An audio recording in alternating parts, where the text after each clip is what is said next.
Sets up the chair once again.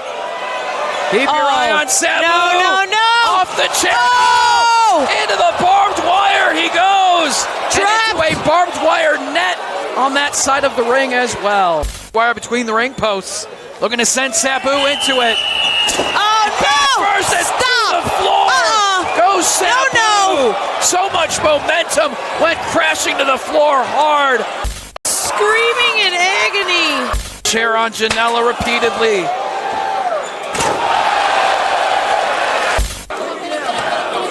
Sabu turns him over. Cover. 3. And that's 3. Sabu scores the victory. Those were highlights from GCW's WrestleMania weekend, Joey Janela's spring break event, featuring, unfortunately, the very last match Sabu would ever have. And oh boy, what a hell of a match it was. And yes, I know I got a little chip tooth gimmick going on right now. Don't worry about it. I know it looks like shit. I plan on getting it fixed. Don't worry. Maybe I won't. Maybe this is how we're going to rock it from now on. Doesn't fucking matter. Worry about Sabu, because that's what we're talking about. Apparently, everybody's worried about Sabu, because that's all everybody seems to be talking about after the passing of Sabu was how they can blame GCW and Joey Janela for the death of Sabu. For more on this, let's hop on over to our boys at Cultaholic Wrestling with the scoop. We started this week with the tragic news of the very sudden passing of ECW legend Sabu. His final match took place just a few weeks ago at Joey Janela's spring break night. It was Joey Janela and Sabu in a no-rope barbed wire match. Heck of a match. A real brutal match as well that saw Sabu in particular take some pretty gnarly bumps throughout it. Now, Uncrowned on Yahoo Sports published an article that details the life of Sabu, but also details about his final match, with quotes offered in the article from GCW owner Brett Lauderdale and Sabu's final opponent, Joey Janela. Lauderdale knew that Sabu wasn't in the best physical condition going into the match and said, I talked to Sabu a couple of days before the match and he was telling me my knee hurts and this and that, and I said, listen Sabu, everyone knows you're hurting, you're 20-something years older than the last time you did this, people's expectations are realistic, no one is expecting this to be born to be wild, his iconic no-rope barbed wire match with Terry Funk of course, and he said to me, good, because it's going to be better than that. He was straight in there. Now, in comments made by, it's the comments that were made by Joey Janela that have caused quite a stir in the wake of the passing of Sabu. Janela describes the state that Sabu was in before the match and how Sabu got through the match. He said, I was fairly confident he was fine. I was kept in contact with him and he has a team of people around him. They were all saying that he was ready to go, that he was going to the gym, that he was on a training program. I believed them until the day of the show. Then 2 hours before, I get a call. Sabu can't walk and his feet are bleeding. He's not coming. Sabu's not coming. I said, Sabu's effed. So we talked to Matt Tremont, and Tremont is about to be the replacement for the match. I feel like this is going to be the most embarrassing moment of my wrestling career. We are an hour into the show, and I said, just get Sabu here. So they gave him something called Kratom. It's a legal opiate. They said, he's hopping on the bed, he's hopping off the bed, and we're going to get him to the show. So he shows up 2 hours into the show. Sabu was on a different effing planet. Everyone in the backstage was like, what the F? Is this match going to happen? And my God, did it happen? End quote. Yeah, the article caused a lot of controversy, in particular Sabu taking Kratom to get through his pain. Now we have a little bit from the DEA, don't we, Tom? Yeah, so the DEA describing Kratom. At low doses, Kratom produces stimulant effects, with people reporting increased alertness, physical energy, and talkativeness. At high doses, people experience sedative effects. Kratom consumption can lead to addiction, say the DEA. It's not controlled under the Controlled Substance Act. However, there may be some state regulations or prohibitions against the possession or use of Kratom. FDA has not approved Kratom for any medical use. In addition, DEA has listed Kratom as a drug and chemical of concern. So in case you weren't sure what Kratom was, it might be something you're hearing a lot today when you're reading articles, watching videos, listening to podcasts. That's kind of what it is.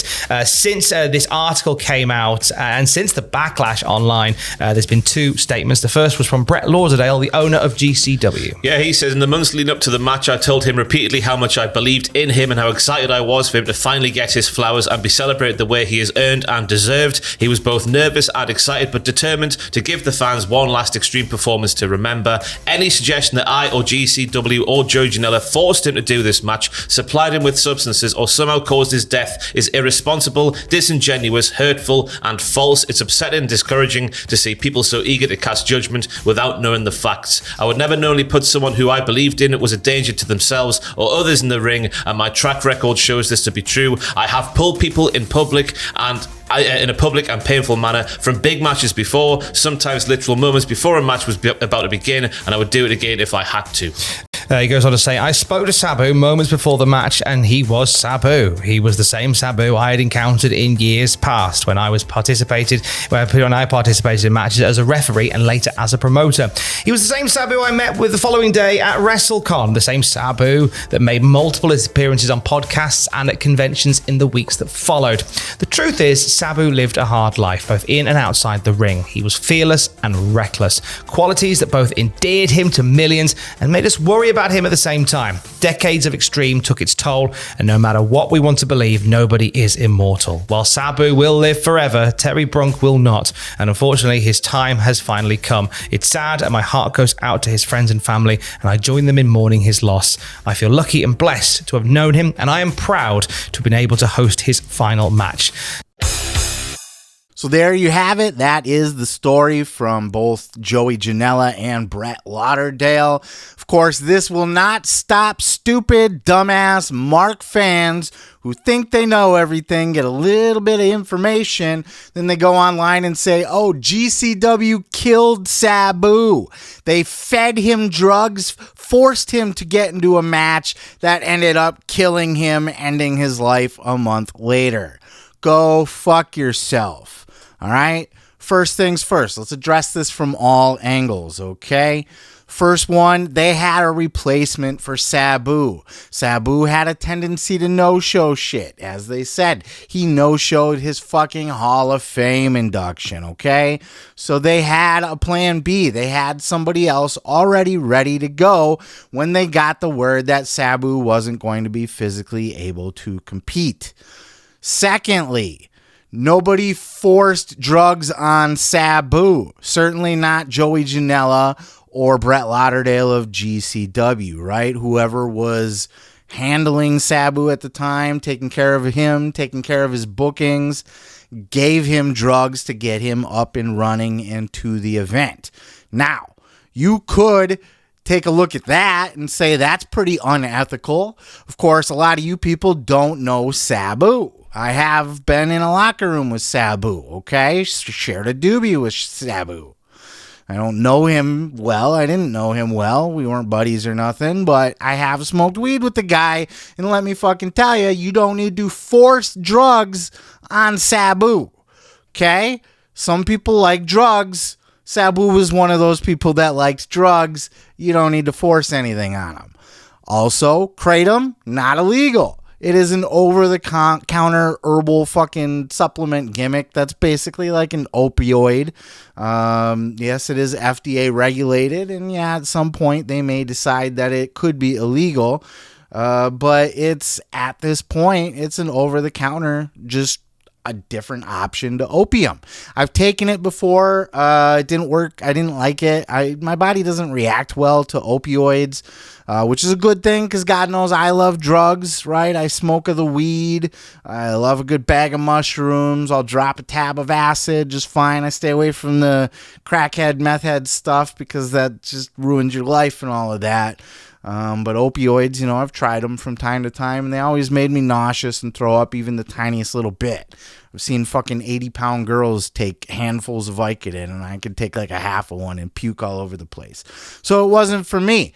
Nonetheless, it's legal, and it's not exactly like doping somebody up to be able to compete, though it would take some of the pain off and give him a little bit of a pep in his step, which you could still argue is not ethical, right? I mean, if you got to drug someone up to be able to get them to show up and compete in a wrestling match, they probably shouldn't be in the wrestling match. Also, you can look at the ethics of letting him compete in the match once he was there. Brett Lauderdale tells one side of the story, as the owner of GCW should tell this side of the story, whether it's the truth or not. He should be saying, oh yeah, no, I talked to Sabu before the show. He was perfectly fine. Joey Janela, on the other hand, who doesn't have the brains to bite his tongue as well, said, oh yeah, no, he was fucked up. Everybody in the back was like, come on, is this even going to happen? What the hell? So yes, I would say that there is some ethical considerations there that maybe Sabu should not have been put in the ring that night. Would I have made that call if he was physically impaired? Probably, because you don't want to end up getting sued or the bad publicity, or God forbid Sabu get hurt or killed or injured in the match. But you also got to take into consideration that GCW is a glorified independent show. It's independent wrestling. People look at it like it's this big fucking corporation or something where they got medical staff and trainers and, they do physicals and stuff before being, there's none of that. This is a handshake deal, folks. That's how the indies work. It's like your local nightclub bringing in a fucking band to play for Friday night or Saturday night. You think they're going to drug test the band before they come out? You think they give a shit if the band's wasted before they go on stage, or if they're smoking weed or snorting rails backstage? No! It's transactional. Do you want to come be on my show? I got a show. Okay, fine. That doesn't automatically make you entirely responsible for the person's health and safety. Right? If you hire somebody to come paint your house, are you responsible for the drugs that they do in their personal time? Or if they need cocaine to wake up in the morning to go paint your goddamn house? No, it's transactional. You're not responsible for that person. You hired them to do a performance, and they showed up to do a performance. Now, I'm not advocating for that. I'm just offering a different take on it that a lot of you dumb marks don't really seem to understand, because you think, why didn't the medical staff check him out? Why was he medically cleared? Didn't they do a physical? Why would they it doesn't work like that. And boy, let me tell you, if you think that Sabu doing a little bit of kratom before he gets in the ring, you don't know wrestlers, man. Joey said in that thing, everybody does kratom. I don't know that. I don't know who does kratom or whatnot. I don't know how popular that shit is or isn't. I imagine it might be, because it is a bit of a sedative and or an opiate, I should say, not necessarily a sedative, because it can actually give you a boost. But people be doing drugs and shit, man. Get a life. I know that you were a sheltered little child and you're a weak, feeble little boy, and you get offended by everything, and everything worries you, and oh my God, blah, blah, blah, and you fake your outrage for your virtue signals and all of that. People do drugs. Sabu, an avid drug taker, with a smile on his face, he will take some drugs. Nobody had to force drugs on Sabu. God rest his soul. I'm not speaking out of turn here. That's pretty public knowledge. So I wouldn't hold the drug part against GCW or Joey Janela. By all accounts, they didn't give him the drugs. By all accounts, they didn't recommend that he takes the drugs, though Joey saying just get him here isn't, that could be like just do whatever you got to do to get him here, kind of like, right? Get him to the Greek, right? P. Diddy? All this snow, get him to the Greek. What a fucking movie. Boy, did that age well, didn't it? So I think if anything you want to hold against GCW or Joey Janela in this situation is if they were able to see that he was physically impaired, which Brett and Joey's comments seem to contradict each other, then yes, they probably should not have allowed Sabu out to the ring. But you also got to look at it like he's not their employee. They're not his daddy. The dude did drugs recreationally, so it's not like they had to really like rope-a-dope him to get him in the ring or anything like that. He had a hell of a match, and look, after the match he was just fine. So all the morons are like, oh, he killed him, because word was now that they still have not released the cause of death for Sabu, and I don't know that we will get that. That might just end up staying private information from friends and family. But word on the street is that he had obviously he's lived a very hard life, very physically intense.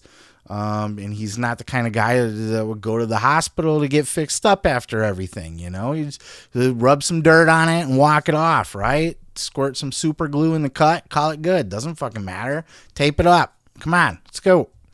So Sabu was a tough guy that didn't really seek medical attention all that much, and he had an ongoing condition, some sort of health issue that he was keeping private and he was ignoring and kind of working through that eventually got to him. Word was that he possibly even passed out backstage or collapsed backstage after that event.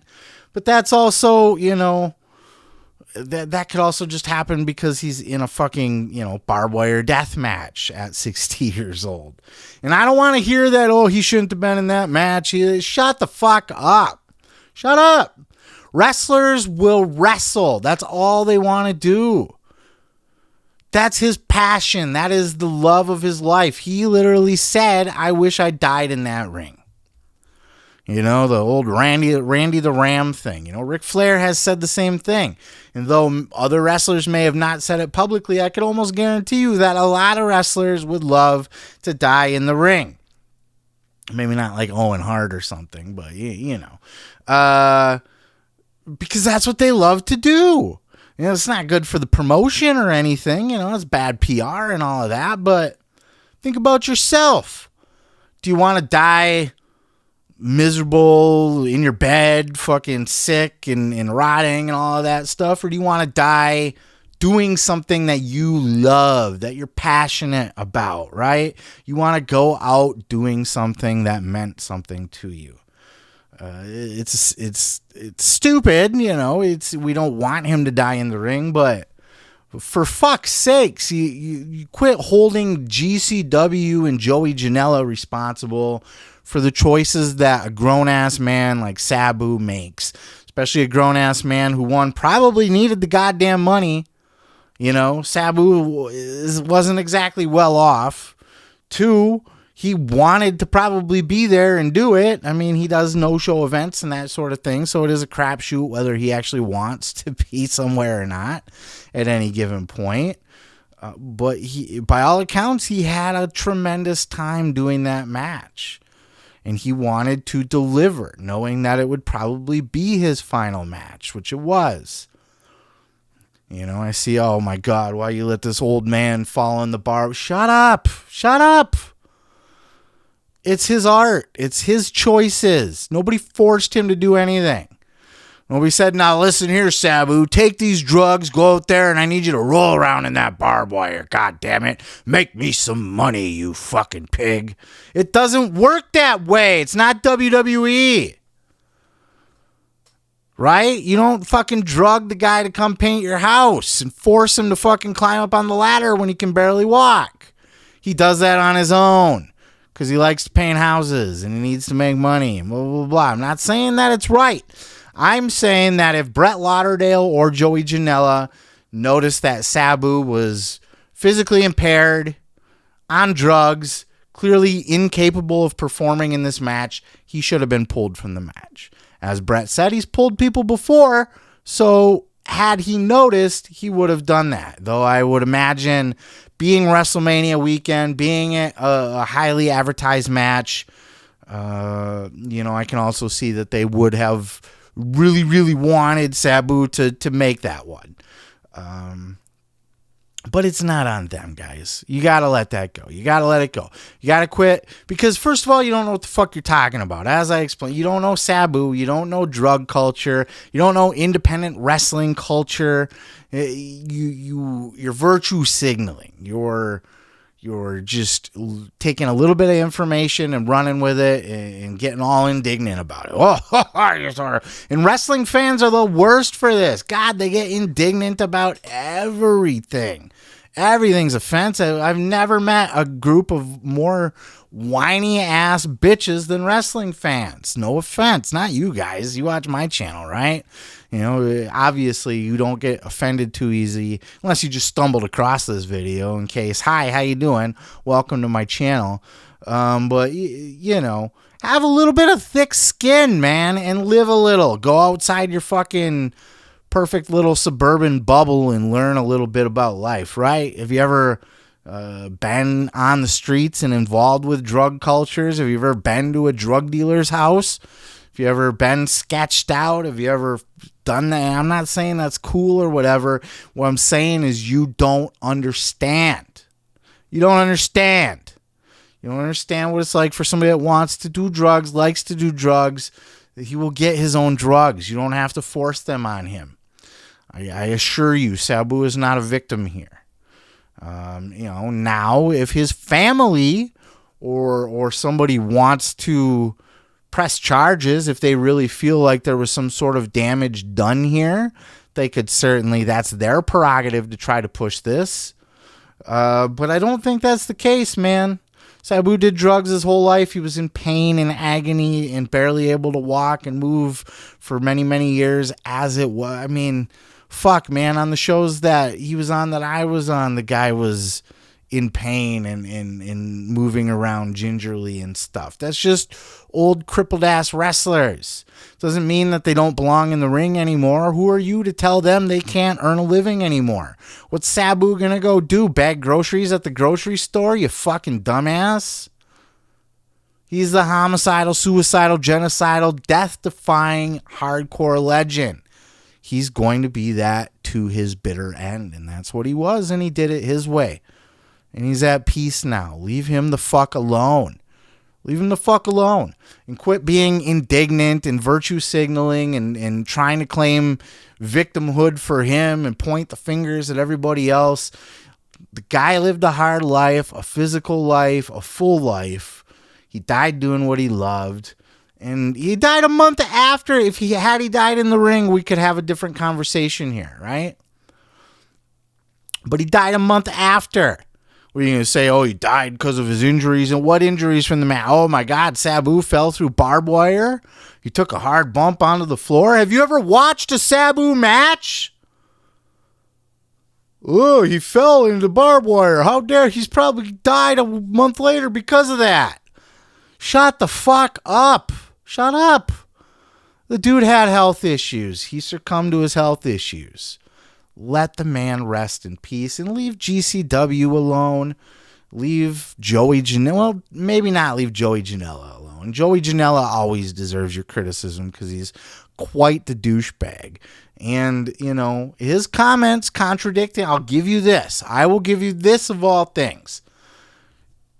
Joey Janela said something different than Brett did. Brett said, I talked to Sabu before the match. He was the same Sabu he's always been. Which Sabu's usually on drugs anyway, so that's even, that's par for the course. But Joey Janela says everybody showed up. When Sabu showed up, he was on a different planet, and everybody was wondering if the match was even going to be able to happen. Those are two very contradictory statements. And if Sabu was in that condition, which, all respect to Brett Lauderdale and GCW, and benefit of the doubt and all of that shit, Joey Janela's got a big stupid mouth. Like I said, as an owner and a promoter of a company that's trying to cover his own ass, Brett would say that.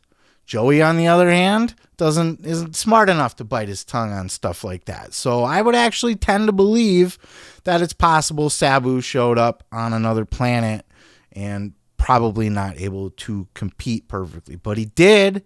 He competed just fine. It was awkward and rough, but Sabu matches in his prime were awkward and rough. At 60 years old, fuck it. Who cares, man? At the end of the day, Sabu chose to do the drugs. Sabu chose to come to the event. Sabu chose to take the payday. Sabu wanted to be there and perform in his last match. It's Brett's responsibility to not let him in the ring if he's fucked up. But Sabu made his own choices.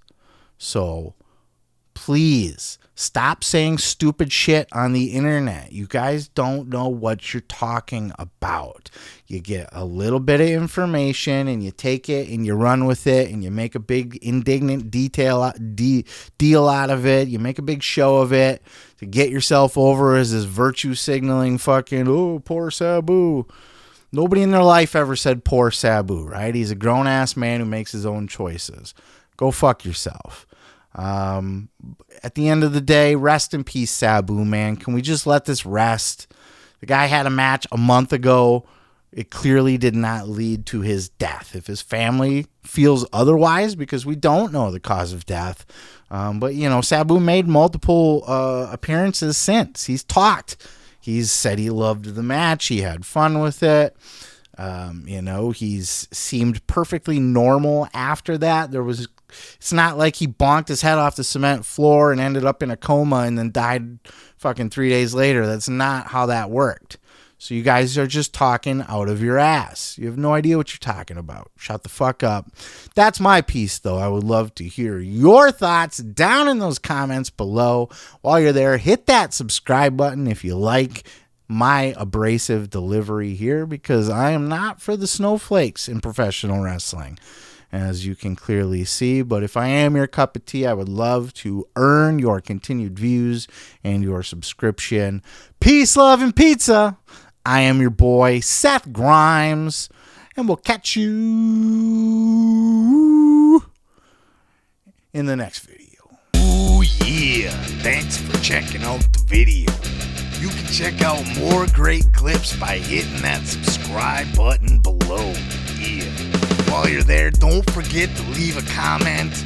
Don't forget to like it if you liked it. Ooh, yeah. Did it.